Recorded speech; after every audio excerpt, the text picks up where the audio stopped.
So we're going to be doing some quick pickled veg. Now you can use any veg you want for this. This is great, especially at the end of the summer when you have a ton of zucchini and carrots, onions, that kind of thing.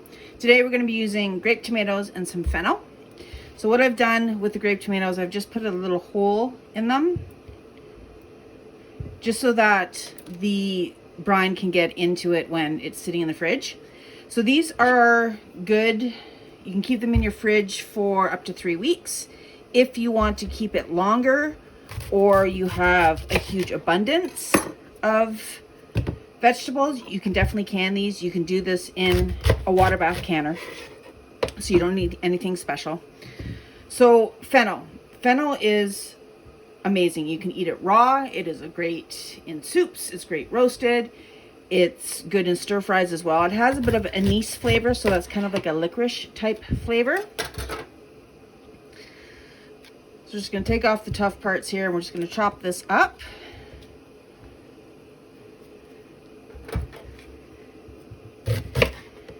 Fairly thinly. So on the stove, I think you could probably hear that boiling. I have equal parts water and vinegar. I'm just going to use white vinegar for this. You can use apple cider, red wine vinegar, white wine vinegar. All depends what you're doing. If you're doing red onions, I'm going to suggest that you use red wine vinegar because it's really good together. I've also added a little bit of sugar and some salt to that as well. So we're just going to stuff this in the jar here. Try to get as much as you can in there. The brine will go all around it, so it's okay.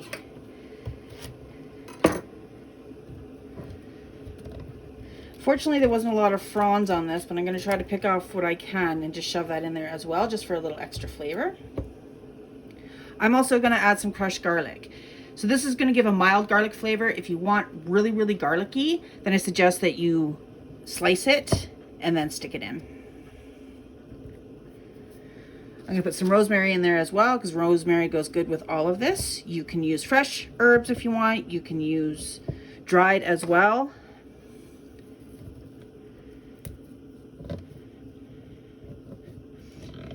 You can add whatever spices you want to here.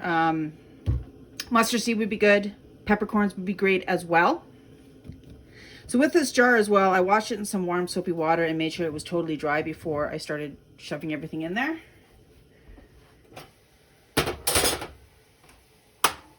All right, so the brine is boiled. So what we're going to do, we're just going to pour this in. Make sure everything gets covered. We're going to let it cool a little. And once it's cool, I'm going to put a lid on it and I'm going to stick it into the fridge. Probably not going to eat this for a couple days. I'm just going to let it all soak together and all the flavors get in together. This here is amazing in salads. You can have it cold. You can warm it up. It's good with pasta. It's just good to snack on as well. And like I said, you could do whatever vegetable you want. I've done carrots before. Zucchini is really good. Cucumbers. So this is a good way to not waste your food. It's a good preserving technique as well, because the vinegar in there will allow it to last a little bit longer than if it was just fresh in your fridge. So there you go. Super simple, quick